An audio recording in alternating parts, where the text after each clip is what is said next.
Tonight, we travel to the edge of a forgotten century to meet a man who conquered a continent and was erased from the story he began. This is the quiet history no one tells. The architect who was buried beneath his own creation. Let us begin. The North African coast in the late 7th century stretched like a long, sunburned ribbon between two dying worlds. To the east lay the crumbling remains of Byzantine power, an empire that had once ruled the entire Mediterranean Sea but now clung to its last territories with weakening fingers. To the west, beyond the ancient Pillars of Hercules, lay an ocean that no one dared to cross. And in between these two edges of the known world, there was only dust and rock, and a silence so deep it seemed to have existed since the beginning of time itself. This was the Maghrib. The Arabic name meant the place of the setting sun. It was the land where daylight went to die each evening, painting the sky in shades of orange and purple before surrendering to the darkness. It was the place where the Roman Empire had once built its westernmost cities, grand settlements with forums and bathhouses and temples to gods that no one remembered anymore. Those cities now stood hollow and forgotten. Their columns had toppled centuries ago. Their forums were reclaimed by sand and thorns. The great aqueducts that once carried fresh water across the hills now stood as broken arches against the sky, monuments to a civilization that had believed itself eternal and learned otherwise. The land itself was ancient beyond measuring. The Atlas Mountains rose in the interior, their peaks sometimes dusted with snow even while the coastal plains baked under relentless sun. Between the mountains and the sea, there were valleys where farmers had cultivated olives and grain since before written history. There were oases where date palms grew in impossible green clusters surrounded by endless brown. There were deserts where nothing grew at all, where the wind sculpted the sand into waves that looked like a frozen ocean. Many peoples had tried to claim this land. The Phoenicians had come first, sailing from their cities in what is now Lebanon, establishing trading posts along the coast. They had founded Carthage, which grew into an empire of its own, powerful enough to challenge Rome itself. But Carthage fell. The Romans came and built their own cities on the ruins. They constructed roads that stretched from the coast into the interior. They brought their laws and their language and their gods. And for a few centuries, North Africa was Roman, as much a part of the empire as Italy or Gaul. But Rome fell too. The Vandals swept through, Germanic warriors who had crossed the entirety of Europe and then crossed the strait into Africa, establishing a kingdom that lasted for a century before it too crumbled. The Byzantines followed, the eastern remnant of Rome, reclaiming the coast in the name of a Christian emperor who sat on a throne in Constantinople. They held on longer than anyone expected. But by the late 7th century, their grip was weakening. Their soldiers were stretched too thin. Their treasuries were running low. And a new power was rising in the east. The Umayyad Caliphate had emerged from the Arabian Peninsula with astonishing speed. Within a few decades of the Prophet Muhammad's death, Arab armies had conquered Persia, swept through the Levant, taken Egypt, and begun pushing westward along the North African coast. They moved like water finding its level, flowing into every gap in the defenses of older empires. They carried with them a new faith, Islam, and a new vision of how the world should be organized. They were building something unprecedented, an empire that stretched from the borders of India to the shores of the Atlantic. But expansion at such distances created problems that no previous empire had faced on this scale. Messages took months to travel from the frontier to the capital in Damascus. A governor in the Maghrib might send a question to the Caliph and wait half a year for a response. By the time the response arrived, the situation might have changed completely. This meant that men on the frontier had to make decisions on their own authority, trusting their own judgment, knowing that if they made mistakes, no one would arrive in time to help them. The frontier was a lonely place. It attracted a certain kind of person. Not the courtier who thrived on palace intrigue. Not the scholar who preferred the quiet of libraries. The frontier attracted men who could endure isolation, who could hold territory without reinforcement, who could make peace with the reality that they might live their entire lives far from everything they had known and everyone who cared about them. It was into this world that a man named Musa ibn Nusayr was born. We do not know exactly when he entered the world. The sources give conflicting dates, and some give no date at all. We do not know precisely where he spent his childhood, what language he first learned to speak, what dreams he harbored as a young boy looking up at the stars. Some historians believe his family descended from captives taken during the early Arab conquests, people who had been absorbed into the new empire and given the opportunity to rise through loyal service. Others suggest his family held a position of minor nobility, perhaps connected to one of the Arab tribes that had supported the early caliphs in their wars of expansion. The truth is that we cannot be certain of any of this. The records from this period are fragmentary at best. What survives was often written decades or centuries after the events it describes, by writers who had their own agendas and their own limitations. What we can say with confidence is that Musa rose through the ranks of the Umayyad military and administrative system slowly, over decades, in a manner that left no monuments and attracted no particular attention from the chroniclers of his time. He was not a prodigy. He was not the kind of figure who inspired legends in his youth. He was a man who worked, day after day, year after year, in positions of increasing responsibility. He served in the military and proved himself competent. He was given commands and carried them out successfully. He learned the skills that mattered on the frontier: how to manage supplies over long distances, how to negotiate with local leaders, how to know when to fight and when to talk, how to maintain discipline among soldiers who were far from home and tempted by despair. Somewhere along the way, Musa learned something that many ambitious men never learn. He learned how to wait. He learned that patience was not merely a virtue praised by philosophers but a practical strategy for survival.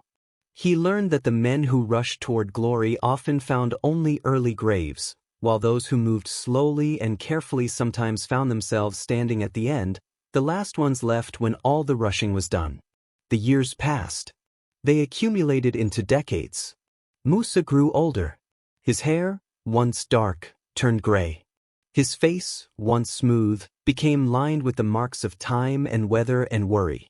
The young soldier who had first come to the frontier was becoming an old man who had spent most of his life far from the centers of power, far from the palaces and gardens of Damascus where the caliphs lived in splendor. And still he served. Still he held his positions. Still he waited for whatever was coming next. He watched the Berber tribes who lived in the lands around him. These were the original inhabitants of North Africa, the people who had been here before the Phoenicians, before the Romans, before everyone who came after. They had their own languages, their own customs, their own ways of organizing society. Some lived as farmers in the fertile valleys. Others were nomads who moved with their herds across vast distances, following the grass and the water. They had never been fully conquered by anyone. They had adapted to every invasion, sometimes fighting, sometimes negotiating, sometimes simply retreating into the mountains and waiting for the invaders to exhaust themselves. Musa studied them. He learned which tribes were more likely to accept negotiation and which would fight to the last man. He learned which chiefs could be trusted to keep their word and which would betray an agreement the moment it became convenient. He learned the geography of their territories, the passes through the mountains, the locations of the wells and oases that made travel possible. He was preparing himself, though he may not have known for what. The frontier had its own rhythm, slower than the heartbeat of empire, faster than the patience of mountains. Musa learned to move with that rhythm. He learned to wait for the right moment. And when the moment finally came, when his name was called for something greater than he had ever been given before, he was ready. He had been waiting his entire life. The appointment came when Musa was already an old man by the standards of his time. He was named governor of Ifriqiya, a title that sounded grand when spoken in the halls of Damascus but carried burdens that few in the capital could truly understand. Ifriqiya was not a province in any stable or comfortable sense. It was a vast, contested territory covering what we now call Tunisia, Algeria, and much of Morocco. It was a land larger than many kingdoms, populated by peoples who had never fully accepted any foreign rule and showed no particular inclination to start accepting it now. Musa took up his position in a city called Kairwa. The city had been founded by Arab conquerors just a few decades earlier, built as a military base from which to launch further expeditions westward. It was not beautiful. It was not elegant. The streets were dusty and the buildings were plain, constructed for function rather than aesthetics. There were no gardens like those that graced the courtyards of Damascus. There were no fountains playing gentle music in the evening air. There was only the work of empire, the daily grind of administration and military planning, and the endless negotiations that kept a fragile peace from collapsing into chaos. The previous governors of Africa had struggled. Some had been recalled in disgrace. Others had been killed by the very people they were supposed to govern. The Berbers had risen in rebellion again and again, defeating Arab armies, burning Arab settlements, refusing to submit to a power they saw as just another in a long line of foreign invaders. The caliphs in Damascus had grown frustrated. They needed someone who could finally pacify this troublesome region, someone who could turn the Maghrib into a stable, productive part of the empire rather than a constant drain on resources and attention. They chose Musa. Perhaps they chose him because he had proven himself patient and capable in lesser positions. Perhaps they chose him because no one else wanted the job. Perhaps they chose him because he was old and expendable, a man who could be blamed if things went wrong without causing too much disruption to the careers of younger, more favored officials. We do not know the calculations that went into the decision. We know only that Musa accepted the appointment and traveled west to take up his duties. He arrived in Kairwa and assessed the situation with the careful eye of a man who had spent his life on frontiers. The problems were immense. The Arab forces in the region were spread thin, isolated in garrison towns that could be cut off from each other if the Berbers chose to rise again. The previous policies of pure military force had failed repeatedly. The Berbers knew their own land far better than any invader could. They could melt into the mountains when a large army approached, then re-emerge to strike at vulnerable supply lines and isolated outposts. Defeating them in a single battle was nearly impossible because they refused to gather in a single place to be defeated. Musa understood that he needed a different approach. Force alone would not work. He needed to change the fundamental relationship between the Arab rulers and the Berber population. He needed to give the Berbers a reason to accept Umayyad rule rather than simply fearing it. He began with diplomacy. He sent envoys to the major Berber chiefs, not with demands but with invitations. He offered them positions within the Umayyad system, the chance to become partners in empire rather than mere subjects of it. He arranged marriages between his sons and the daughters of Berber nobles, creating bonds of kinship that transcended the divisions between Arab and Berber. These were not gestures of weakness. They were calculated moves to build a network of alliances that would make rebellion more costly and cooperation more attractive. He offered conversion to Islam, but not as a demand backed by the threat of violence. He presented it as an opportunity. Under the Umayyad system, a converted Berber could rise to positions of real power. He could become a scholar, a judge, a military commander. The old hierarchies that had kept Berbers beneath Romans and Greeks could be erased. In the eyes of God, all Muslims were equal. This was a powerful message for people who had spent centuries being treated as second-class inhabitants of their own land. Some Berbers accepted conversion and found that the promises were real. They joined the Arab armies and discovered that their skills and their local knowledge were valued. They rose through the ranks and became leaders in their own right. Others rejected conversion and continued to hold to their ancestral beliefs, whether pagan or Christian or Jewish. Musa did not force them. He understood that forced conversion created resentment rather than loyalty. He was patient. He could wait for the next generation or the one after that. Those who refused to accept Umayyad rule and continued to resist, Musa fought. But even in war, his approach was different from his predecessors. He did not launch massive campaigns that exhausted his forces and left them vulnerable. He moved methodically, securing one area before advancing to the next. He built alliances with some tribes to help him fight others. He used the knowledge of converted Berbers to find the hidden paths and secret water sources that the resistance depended on. Slowly, steadily, he expanded the zone of Umayyad control. The work took years. It was not glamorous. There were no great battles that would be remembered in epic poems. There were only endless negotiations, small skirmishes, careful movements of troops and supplies, the gradual construction of a functioning administration in territories that had never been fully administered by anyone. Musa presided over all of it, making decisions day after day, solving problems that no one in Damascus had ever imagined. Through all of this, he relied on capable subordinates. The most important of these was a general named Tariq ibn Ziyad. Tariq was Berber by birth, though the details of his origins were debated even in his own time. Some sources claimed he had been born a slave and earned his freedom through exceptional military service. Others suggested he came from a humble but free family, a man without connections who had risen purely through ability. Whatever his background, Tariq had become one of the most capable commanders in North Africa. He understood Berber culture and Berber warfare in ways that Arab commanders never could. He knew the land, the people, the languages, the unwritten rules that governed life in the Maghreb. Musa recognized Tariq's value and promoted him. He gave Tariq command of significant forces, trusting him with operations that would have been unthinkable for a Berber general just a generation earlier. The two men developed a working relationship built on mutual respect and pragmatic calculation. Musa provided the authority of the Caliphate, the legitimacy that came from being appointed by Damascus. Tariq provided the local knowledge and the personal loyalty of Berber soldiers who saw him as one of their own. Together, they accomplished what neither could have accomplished alone. By the early years of the 8th century, the situation in North Africa had been transformed. The endless Berber rebellions had subsided. Trade was flowing along routes that had been too dangerous to travel a decade earlier.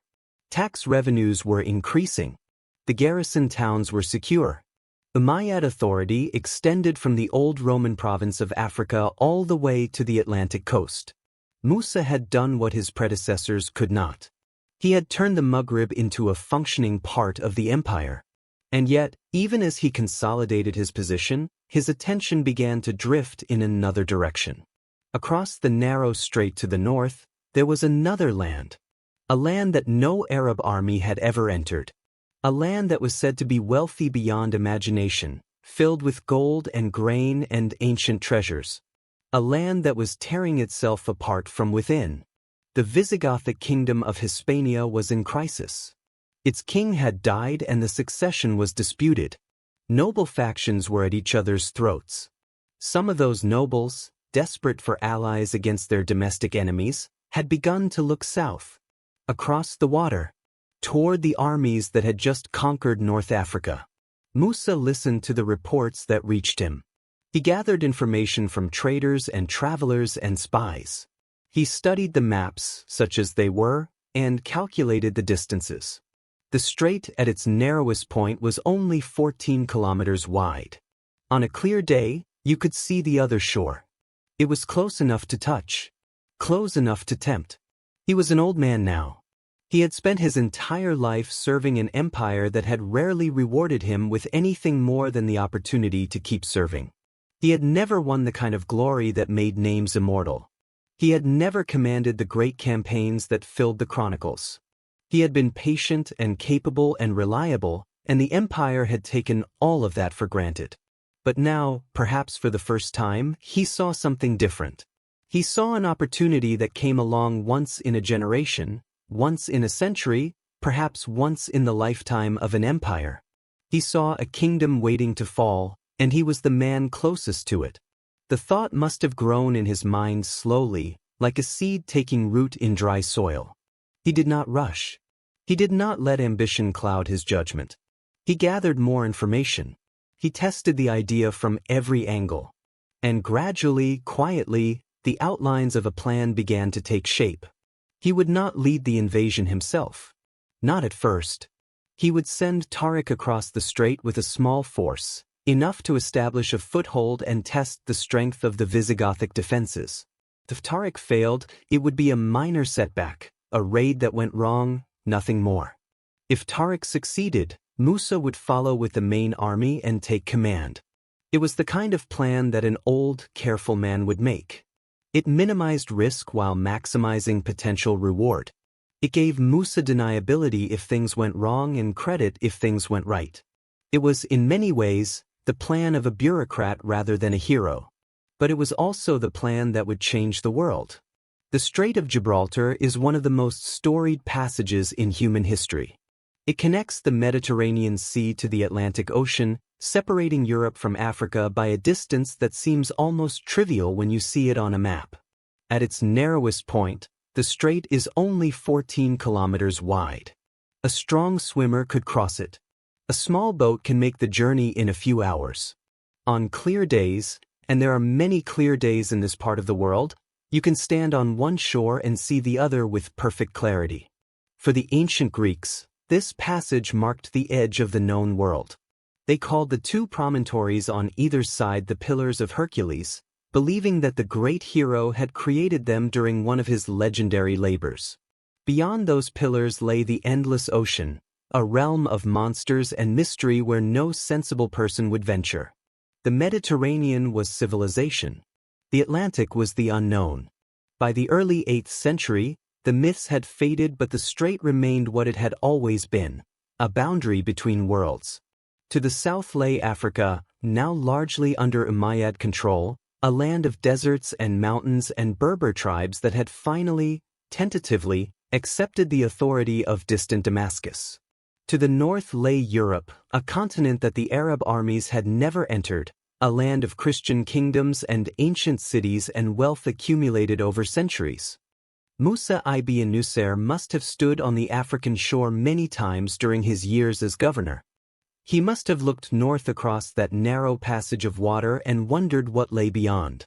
The Iberian Peninsula was not unknown to him. Traders and travelers brought reports of its cities and its people. He knew that the Visigoths ruled there, Germanic warriors who had conquered the region centuries earlier when the Roman Empire collapsed.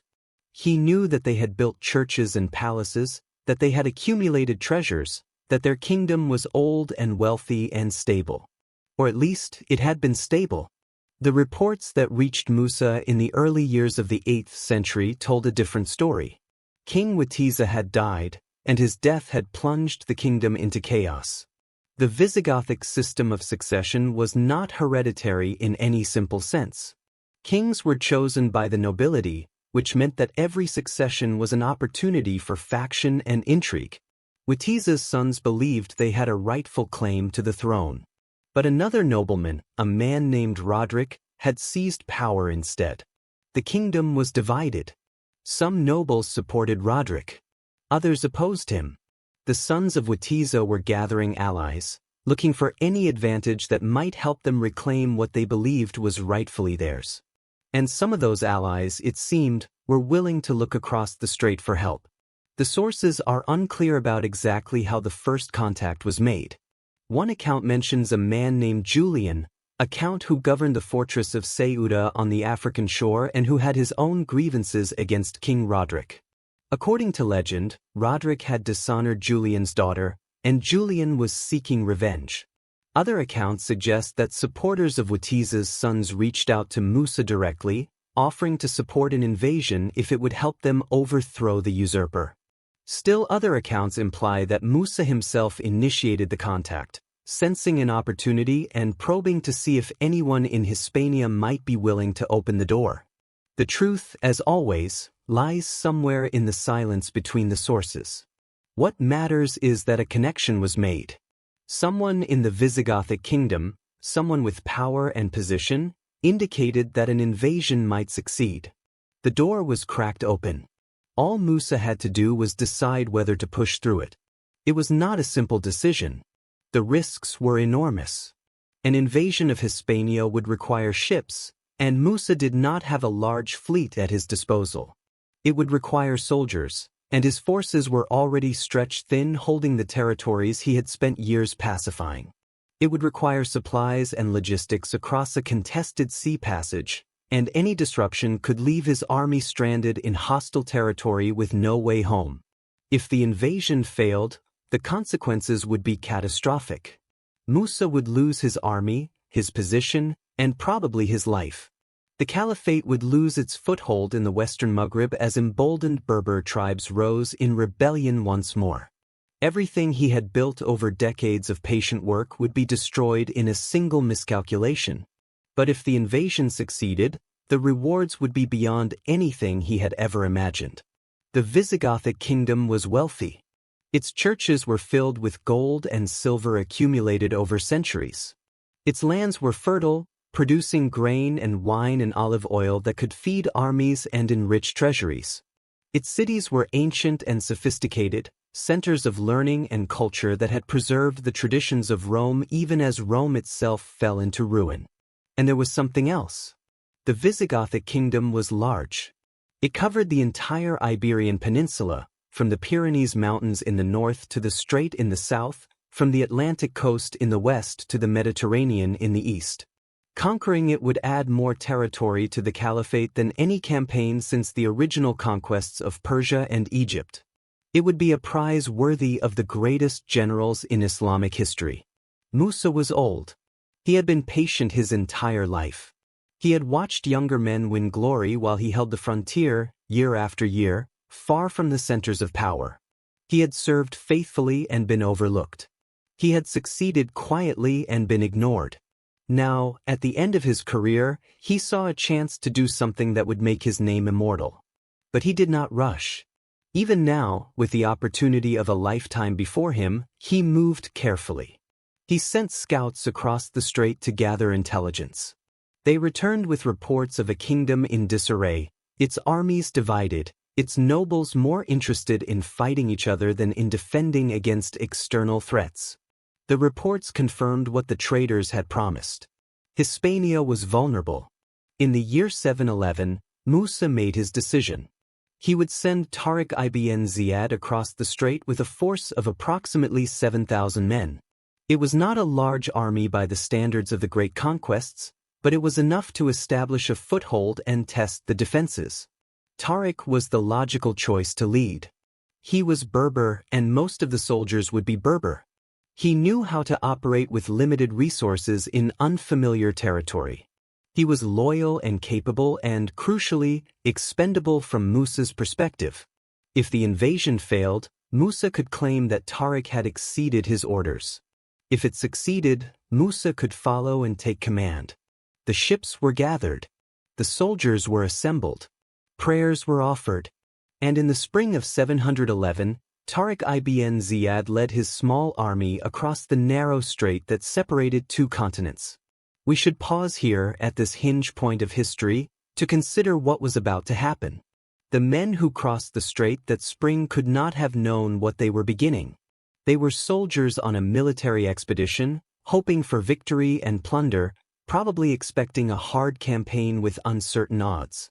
They did not know that they were about to conquer a kingdom in a matter of months.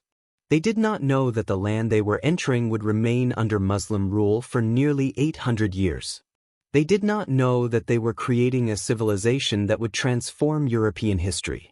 They knew only that the other shore was visible across the water, that their commanders had ordered them to cross, and that whatever waited for them on the other side was beyond their ability to predict or control.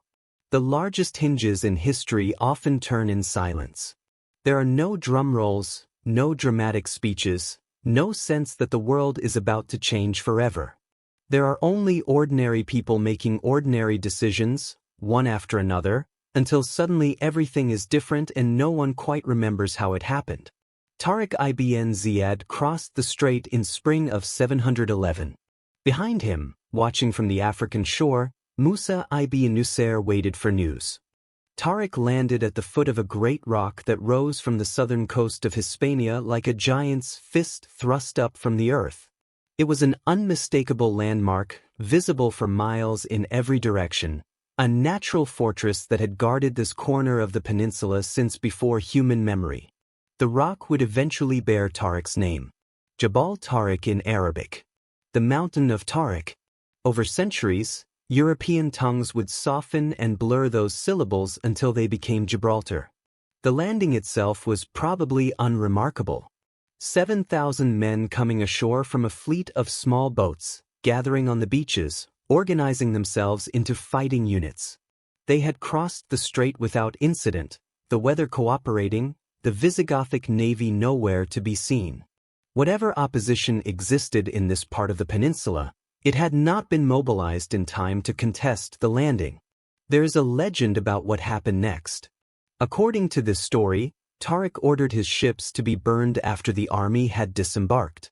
He then gathered his soldiers and delivered a speech that would be remembered for centuries. "The sea is behind you," he supposedly said, "and the enemy is before you. You have no hope except in your courage and your sword." Whether this actually happened is a matter of debate among historians.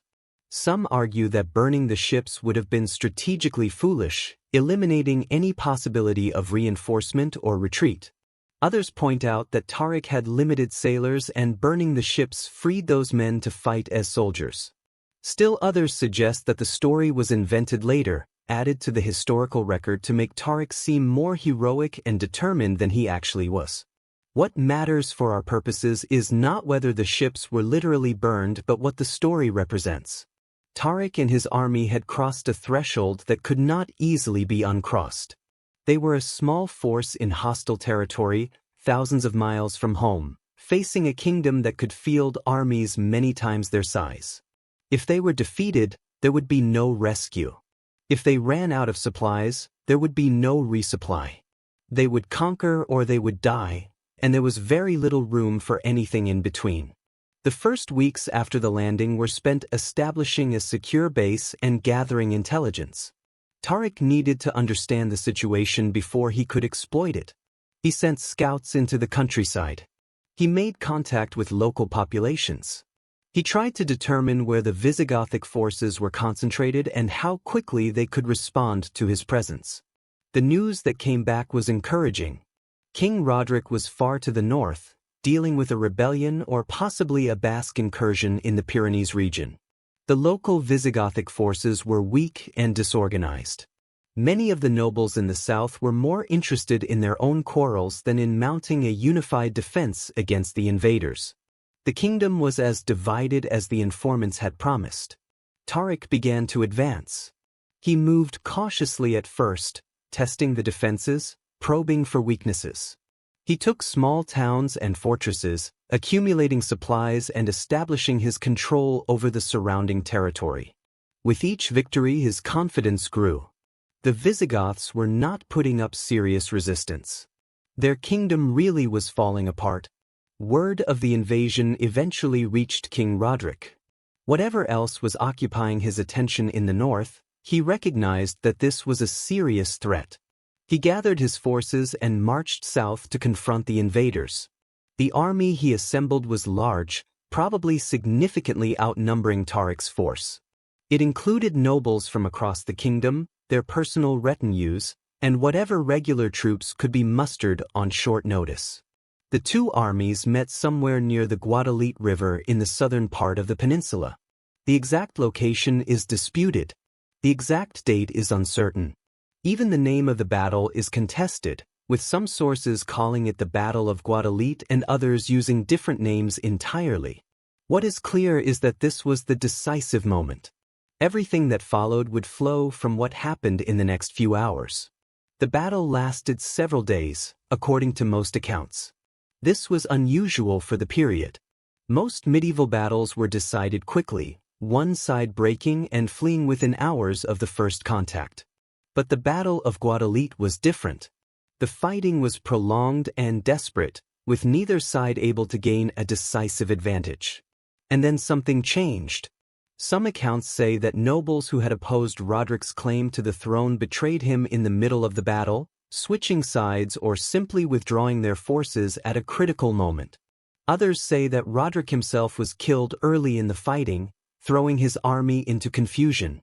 Still others suggest that the Visigoths simply broke under the relentless pressure of the Berber assault. their morale collapsing as casualties mounted and victory seemed increasingly unlikely. Whatever the cause, the result was catastrophic for the Visigoths. Their army was destroyed. King Roderick was killed. His body was never found, leading to legends that he had escaped and was hiding somewhere, waiting for the right moment to return and reclaim his kingdom. But the body's absence was probably more mundane. In the chaos of a medieval battlefield, with thousands of dead and dying scattered across miles of terrain, it would have been easy for a king's corpse to be stripped of its identifying regalia and left among the anonymous fallen. The Visigothic kingdom had lost its king and its army in a single afternoon. What followed was not a continued war but a collapse. City after city surrendered without a fight. The nobles who might have organized resistance were dead or in hiding or actively collaborating with the invaders. The administrative structure that had held the kingdom together simply ceased to function. Tariq advanced with astonishing speed. Toledo, the Visigothic capital, fell within months of the initial landing. The royal treasury was captured intact. Gold and silver and precious gems that had been accumulated over centuries were now in the hands of an army that had crossed the strait with almost nothing. Week by week, the map of the Iberian Peninsula was redrawn.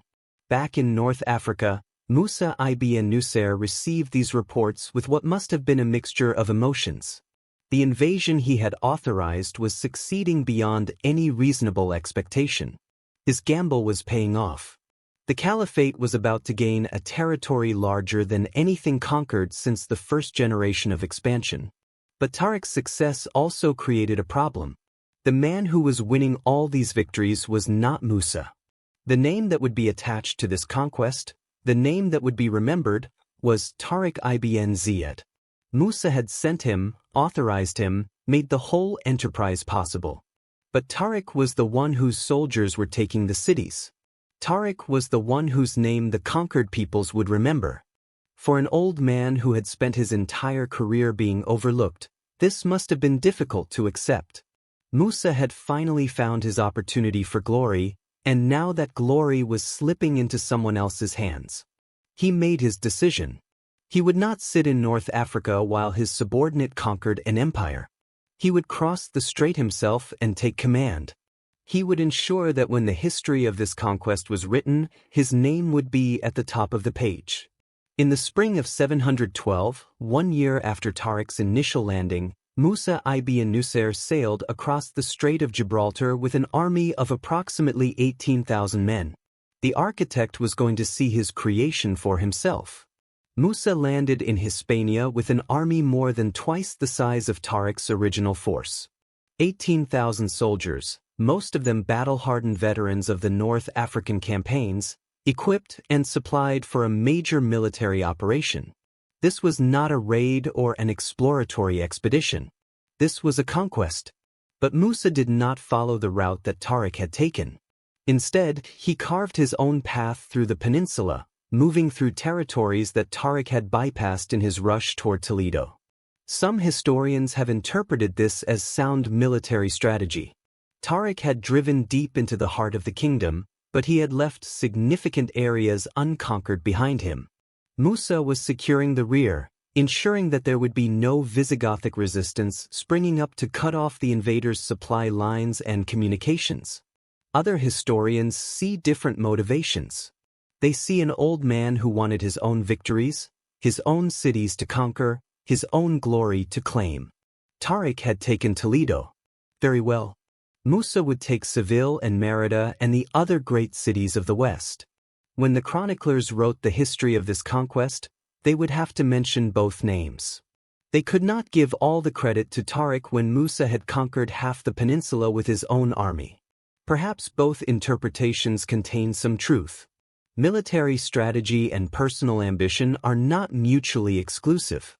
Musa may have genuinely believed that his approach was the correct one while also taking satisfaction in winning victories that matched Tariq's.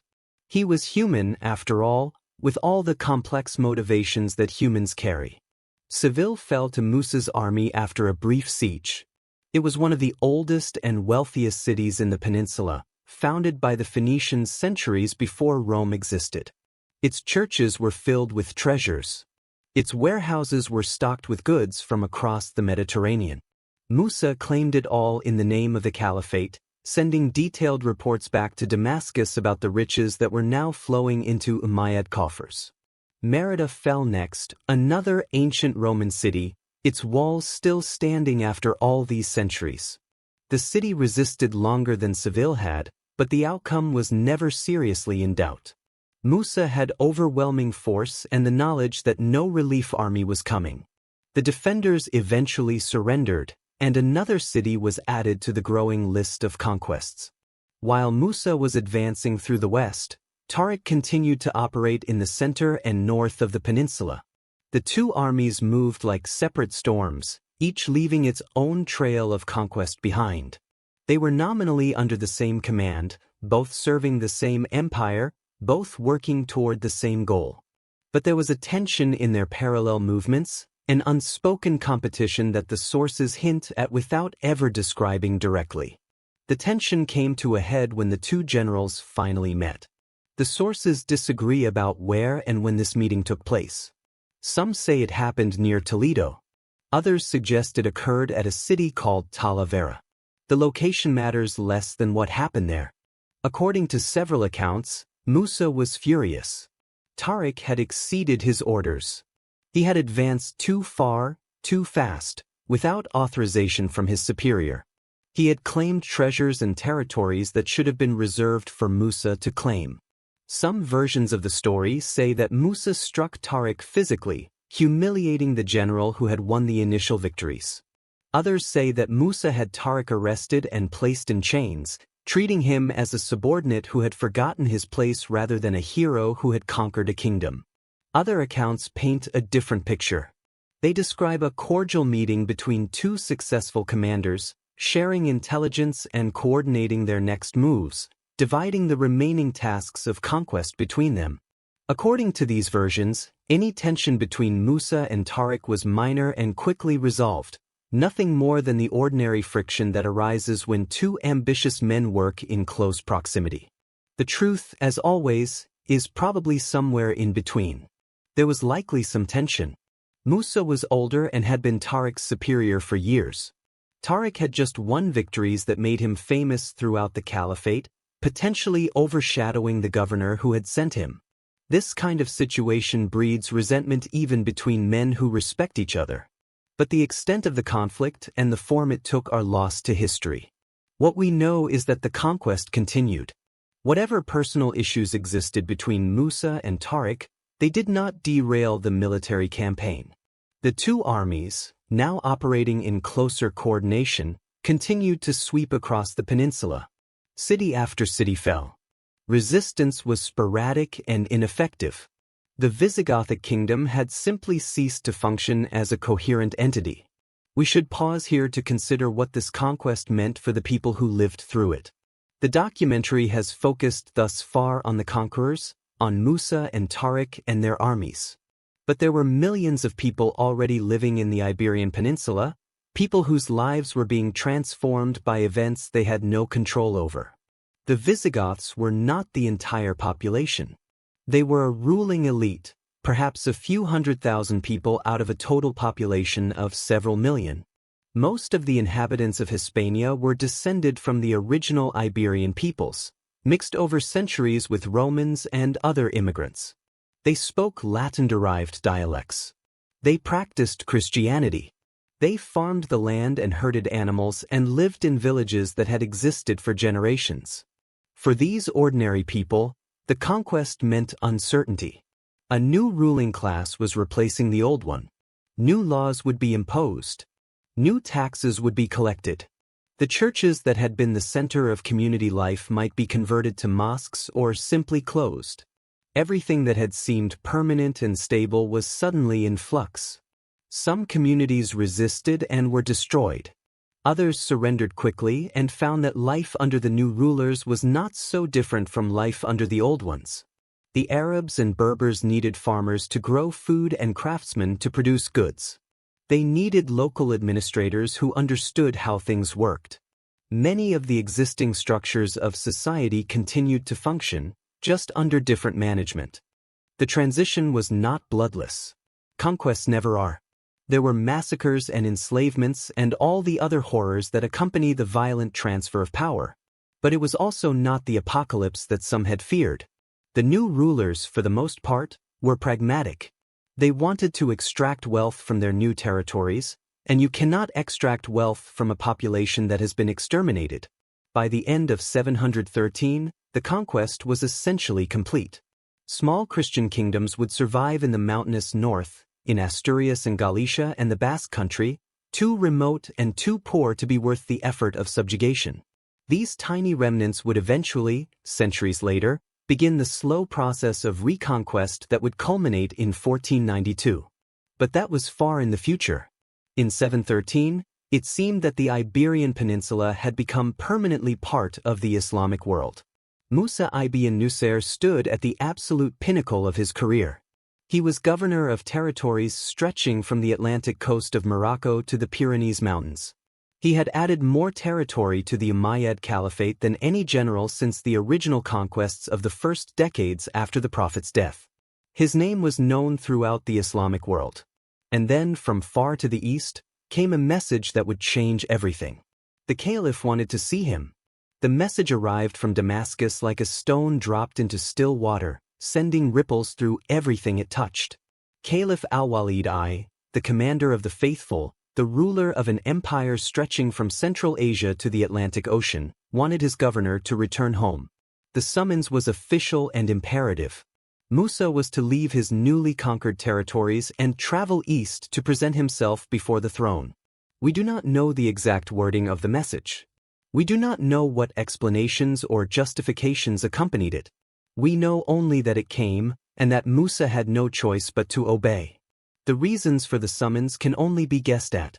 Perhaps al-Walid genuinely wanted to honor his successful governor, to celebrate the conquest of Hispania with appropriate ceremony, to shower Musa with rewards befitting his accomplishments. This was the optimistic interpretation. This was what Musa probably hoped was true. But there were darker possibilities. Perhaps the Caliph was concerned about a governor who had grown too powerful, too successful, too far from any oversight. Musa now controlled territories larger than many independent kingdoms. He commanded armies that had proven themselves capable of extraordinary conquests. He made decisions affecting millions of people without consulting anyone in Damascus. A man with that much power, that much autonomy, might begin to see himself as more than a servant of the Caliphate. He might begin to see himself as a potential rival. Empires have always been suspicious of their most successful servants.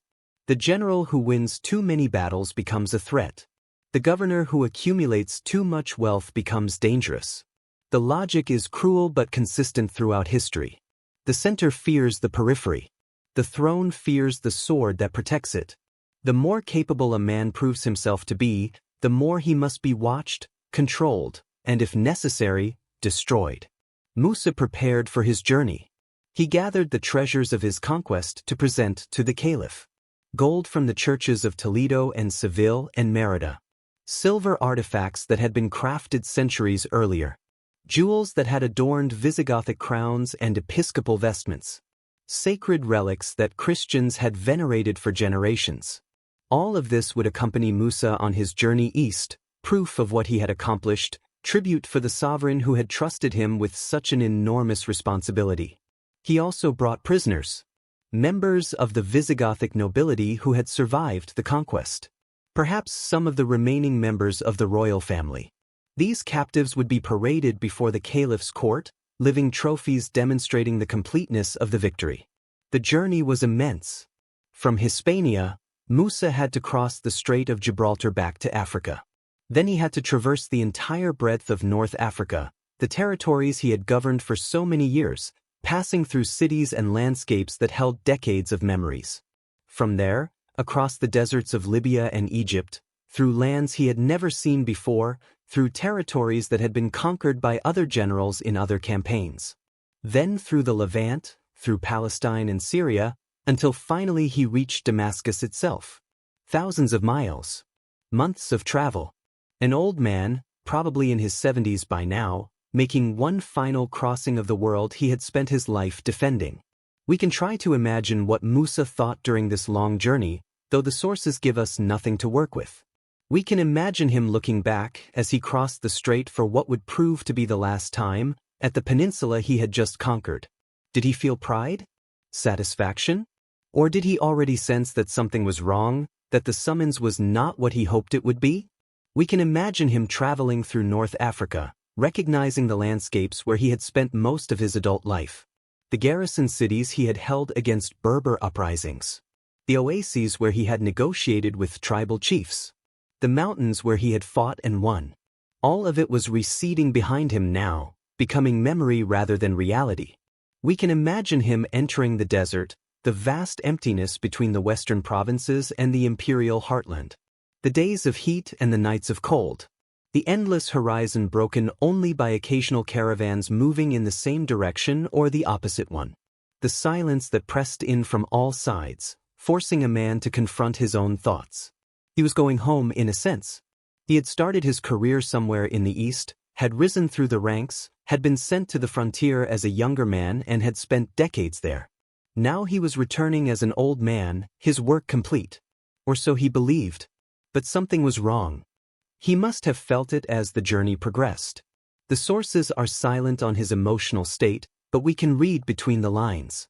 Messages from Damascus had been infrequent and ambiguous. The tone of the summons had been official rather than warm. There were rumors circulating, perhaps, about tensions at court, about factions that opposed Musa, about enemies he did not know he had. The Caliph Al-Walid was old himself, and sick. He had been sick for some time. Everyone at court knew that his reign was nearing its end. And when a ruler dies, everything changes. The men who had been favored might suddenly find themselves out of favor. The men who had been rewarded might find their rewards revoked. The men who had served faithfully might discover that their service was now counted against them by the new regime. Musa traveled eastward through a world that was shifting beneath his feet.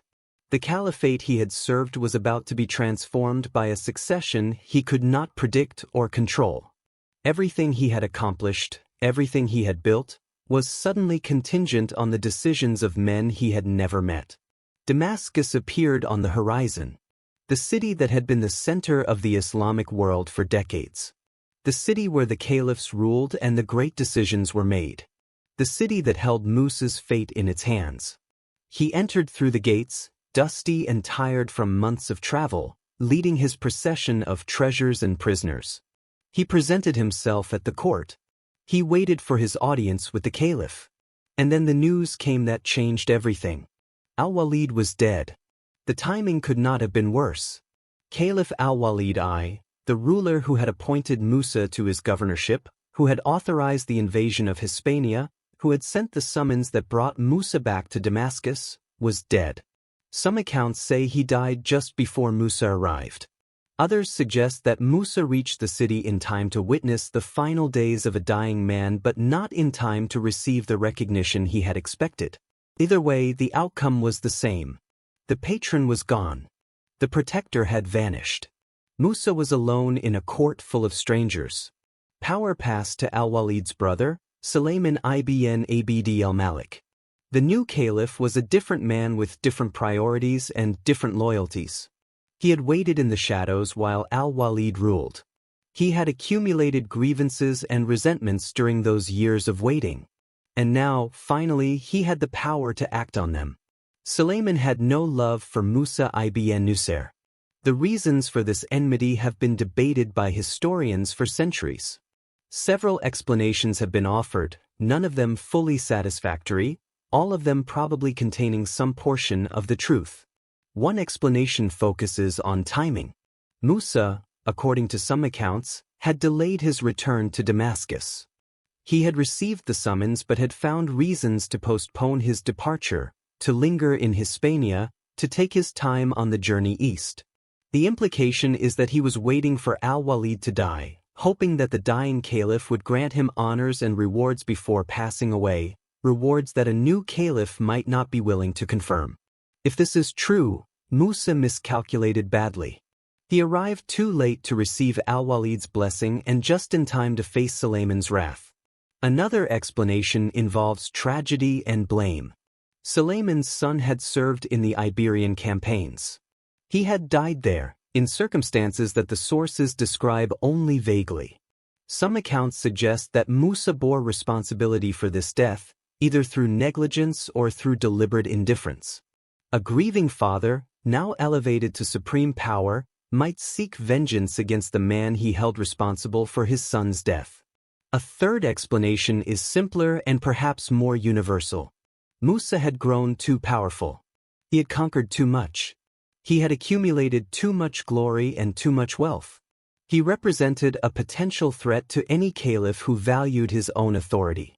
Sulayman may have decided that bringing Musa down was simply prudent politics, a way of demonstrating that no subject, however successful, was beyond the reach of the throne. Whatever the reasons, Sulayman acted swiftly. The honors that Musa had expected never materialized. Instead, he was stripped of his position. The governorship of Africa was taken from him. The governorship of Al-Andalus, the new name for the conquered Iberian territories, was given to others. Musa was relieved of all authority, reduced from the most powerful man west of Egypt to a private citizen with no official standing. But Sulayman did not stop there. The wealth that Musa had brought from Hispania, the treasures that were supposed to demonstrate his accomplishments and glorify the Caliphate, was confiscated.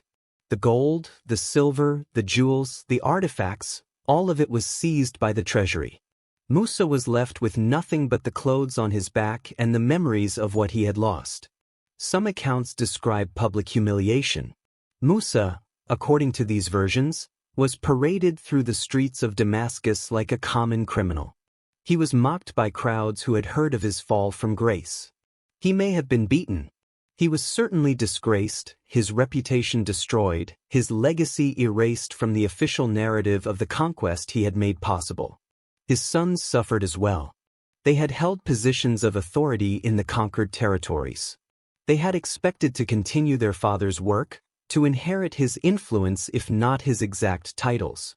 Instead, they were stripped of their commands and their property. One of Musa's sons may have been executed, though the sources are unclear on this point. The family that had risen so high was brought low with stunning completeness.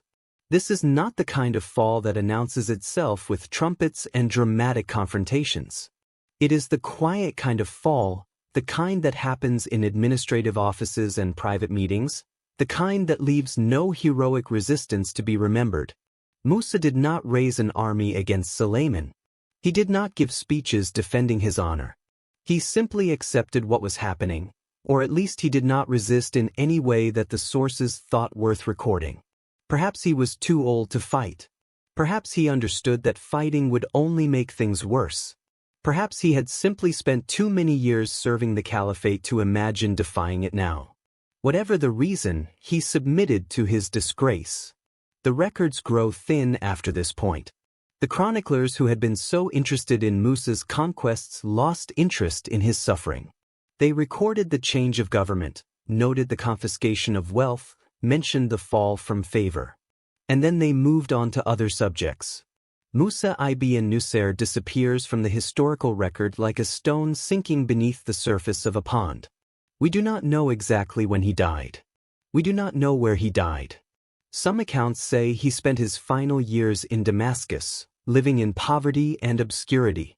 Others say he was exiled to a village in the Hijaz, the region of Arabia that contained the holy cities of Mecca and Medina. One account claims that he was reduced to begging, that the conqueror of Hispania spent his last days dependent on the charity of strangers. The truth is that no one cared enough to record the details. The architect of Al-Andalus was buried without a monument. His grave, wherever it is, has no visitors. His name, once spoken with respect and perhaps fear throughout the Western Mediterranean, faded into footnotes and obscurity. This is not how we expect stories to end. We expect justice, or at least explanation. We expect great men to die in ways befitting their greatness. We expect history to make sense. But history does not make sense. It is not a story with a moral or a narrative arc that builds toward a satisfying conclusion. It is just a record of what happened, And what happened to Musa ibn Nusayr was that he was discarded by the empire he had served for his entire life. The silence that follows is perhaps the most disturbing part. There is no record of Musa's final thoughts. No memoir dictated on his deathbed. No letter to his children explaining what went wrong. Just absence. Just forgetting. Just the slow erasure of a man who had changed the world. Let us step back now. Far back. Let us rise above the dust of Damascus, above the cruelty of courts and the fickleness of caliphs. Let us rise until we can see centuries instead of years, until the full shape of what Musa's life created becomes visible at last. Because in the decades and centuries after his death, something remarkable happened. Something that would have seemed impossible to predict in those dark final years when Musa wandered in poverty and obscurity. The thing he had built, the world he had made possible with a single decision in the year 711, did not crumble. It did not fade. It endured. Al-Andalus became a civilization unlike any other in medieval Europe. Under Umayyad rule, and later under the various successor states that emerged when the Umayyad Caliphate itself collapsed in the east, the Iberian Peninsula transformed into something extraordinary. While much of Christian Europe struggled through what later centuries would call the Dark Ages, Al-Andalus blazed with light. It became a center of learning, art, philosophy, and intellectual achievement that had no parallel anywhere north of the Pyrenees Mountains. Consider the Great Mosque of Córdoba. It rose on the site of an old Visigothic church, which itself had been built on the foundations of a Roman temple. Layer upon layer of history, each civilization building on the bones of the one before. But the mosque that the Umayyads constructed was unlike anything that had come before. Its forest of columns, many of them taken from Roman ruins scattered across the region, supported a ceiling of red and white arches that seemed to stretch into infinity. Visitors who entered its doors felt as though they were walking into a stone forest, a sacred grove where the boundary between earth and heaven seemed to dissolve into geometry and light. The mosque expanded over generations. Each ruler added to it, extending its prayer hall, raising its minarets, decorating its walls with increasingly intricate patterns. By the time it reached its final form, it could hold tens of thousands of worshippers. It was one of the largest religious structures in the world. And it stood as testimony to what Musa's conquest had made possible. The libraries of Al-Andalus preserved treasures that had been lost elsewhere in Europe. Works of Greek philosophy that Christian monks had forgotten or deliberately destroyed were copied and studied by Muslim scholars in Córdoba and Toledo and Seville. Aristotle and Plato, those giants of ancient thought, found new homes in the scriptoriums of Al-Andalus. Their ideas, translated from Greek into Arabic and eventually into Latin, would spark intellectual revolutions that shaped the Renaissance and the modern world. Hippocrates and Galen, the founders of Western medicine, were studied here. Euclid's geometry was preserved and expanded. Ptolemy's astronomy was refined and corrected. And alongside these Greek works, scholars in Al-Andalus gathered texts from Persia and India, mathematical and astronomical treatises that would eventually transform European science. The concept of zero, the Arabic numerals that replaced clumsy Roman notation, algebraic techniques that made complex calculations possible, all of these flowed from the Islamic world into Europe through the bridge that Al-Andalus provided. Jewish communities flourished under Islamic rule in ways that would have been impossible in the Christian kingdoms of the same era. The dhimmi system, which granted protected status to Jews and Christians in exchange for special taxes, was imperfect by modern standards. But compared to the persecutions and expulsions that Jews faced elsewhere in medieval Europe, Al-Andalus offered something closer to safety. Synagogues rose alongside mosques. Jewish scholars wrote philosophy in Arabic and poetry in Hebrew. The great age of Spanish Jewish culture, what historians call the Golden Age of Sephardic Jewry, unfolded in the territories that Musa had conquered. Maimonides, perhaps the greatest Jewish philosopher of the medieval world, was born in Córdoba. His family eventually fled as Christian armies reconquered the region, but his intellectual formation happened in the environment that Al-Andalus had created. Judah Halavi wrote poetry that still moves readers today, poems of longing and faith composed in the cities where Islam and Judaism existed in uneasy but productive proximity. Poetry flourished everywhere in Al-Andalus. The Arabic literary tradition reached extraordinary heights, producing works of stunning beauty and sophistication. Love poems and mystical verses, satirical works and epic narratives, all poured forth from the courts and cities of Islamic Spain. The troubadour tradition of southern France, which would shape European poetry for centuries, drew heavily on the Arabic models that crossed the Pyrenees. Architecture reached heights of delicacy and beauty that still astonish visitors today. The Alhambra in Granada, though built centuries after Musa's death, stands as testimony to a tradition that began with the conquest he set in motion. Its gardens and fountains create spaces of impossible serenity. Its intricate carvings cover every surface with geometric patterns that seem to vibrate with mathematical perfection. Its courtyards, with their reflecting pools and slender columns, speak of a world that valued beauty for its own sake, that believed human beings could create spaces of peace and wonder even in a violent age. The Giralda Tower in Seville, originally a minaret, still dominates the city skyline. The alcazars and palaces scattered across southern Spain preserve echoes of Islamic aesthetics even after centuries of Christian rule. The very street plans of cities like Toledo and Granada reflect their Islamic past, narrow winding lanes designed for shade and privacy rather than the straight Roman grids that characterized Christian urban planning. Medicine advanced. Mathematics advanced. Astronomy advanced. Philosophy advanced. All of this happened in the land that Musa had opened to the Islamic world. All of this flowed from the decision he made in 711, when he sent Tariq ibn Ziyad across the strait with 7,000 men. And yet, through all of this flowering of culture and knowledge, through 8 centuries of civilization, Musa ibn Nusayr was barely remembered. Gibraltar bears Tariq's name, not his. Jabal Tariq, the mountain of Tariq. Every ship that passes through the strait, every tourist who visits the famous rock, every pilot who navigates those waters, all of them invoke Tariq's memory without knowing it. Musa, the governor who sent him, who made the decision, who bore the responsibility, remains unnamed. When schoolchildren learn about the Islamic conquest of Spain, they learn about Tariq ibn Ziyad. They learn the legend of the burning ships. They imagine the general standing on the beach, telling his men that retreat was impossible, that only victory or death awaited them. It is a dramatic story, the kind of story that lodges in memory. No one tells them about the old governor who calculated the odds. No one mentions the administrator who gathered the resources and weighed the risks. No one speaks of the patient man who had spent decades preparing for a moment he could not have predicted.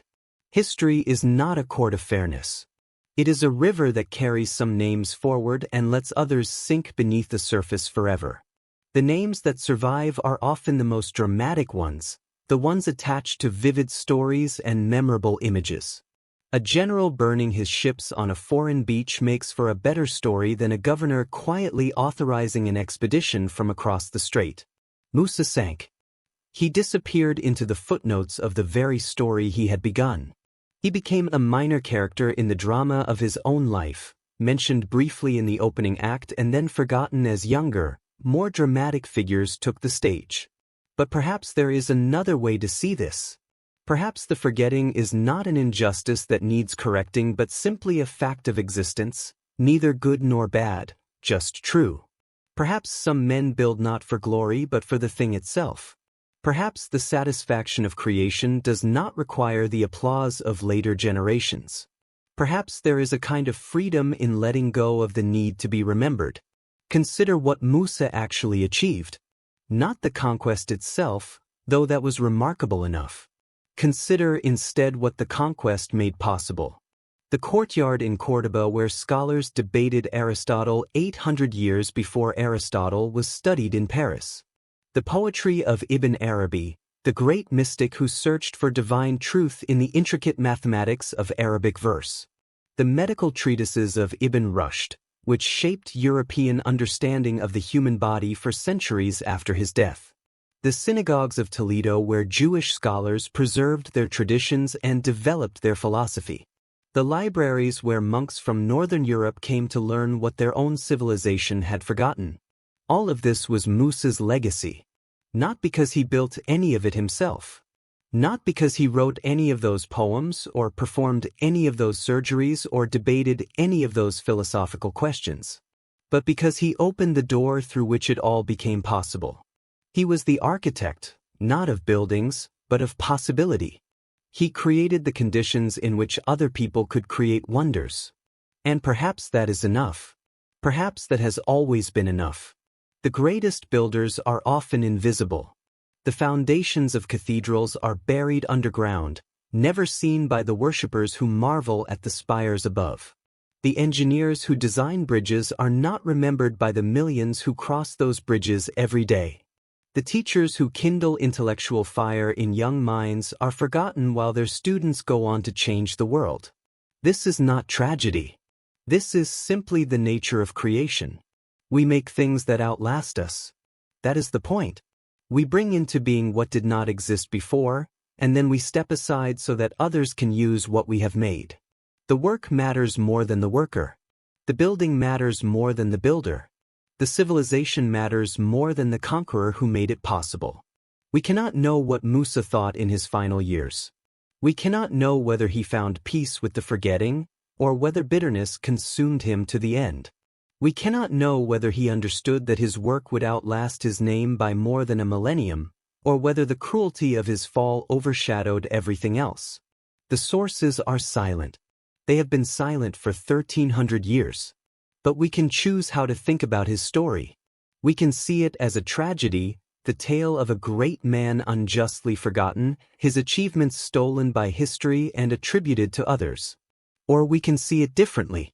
We can see a man who built something that mattered, who made possible a civilization that brought light to the world, and who then let go, as all of us must eventually let go, into the silence that waits for everyone. The Strait of Gibraltar is quiet tonight. The water reflects the stars. The faint lights of two continents glow on opposite shores, Europe to the north, Africa to the south. Ships pass through the darkness, their running lights tracing slow paths across the water. The rock that bears Tariq's name is a shadow against the sky, silent and patient, keeping its own counsel as it has for millions of years. Somewhere beneath the surface of history, beneath the layers of forgetting and remembering, lies the story we have told tonight. The story of a man who waited his whole life for a moment that finally came. Who seized that moment and changed the world. Who was then cast down from the heights he had reached and forgotten by the empire he had served. Who died in obscurity, in poverty, in silence. But the world he made possible did not die. It lived for 800 years. It produced wonders that still move us today. It preserved knowledge that would otherwise have been lost forever. It created beauty that still brings tears to the eyes of those who see it. That is Musa's legacy. Not his name carved on monuments. Not his story taught in schools. But the thing itself. The civilization itself. The beauty and knowledge and poetry and philosophy that flowed from his decision on a day we cannot precisely date, in a room we cannot precisely locate, through calculations we will never fully understand. Sleep now. Let the story settle into you like sand settling to the bottom of a still pool. Let the names fade if they wish to fade. Let the dates blur if they wish to blur. What remains is simpler than history, and older, and perhaps more true. We do not build for ourselves. We build for those who come after. We build for the world we will never see. And if we are fortunate, very fortunate, something we made will still be standing long after our names have been worn away by time. The waters of the strait are calm. The night is deep. And Musa ibn Nusayr, the forgotten architect, rests at last in the only peace available to those whom history has overlooked. The peace of work completed. The peace of a door opened that can never be closed. The peace of a story finally told, here in the darkness, to those who were willing to listen. Good night.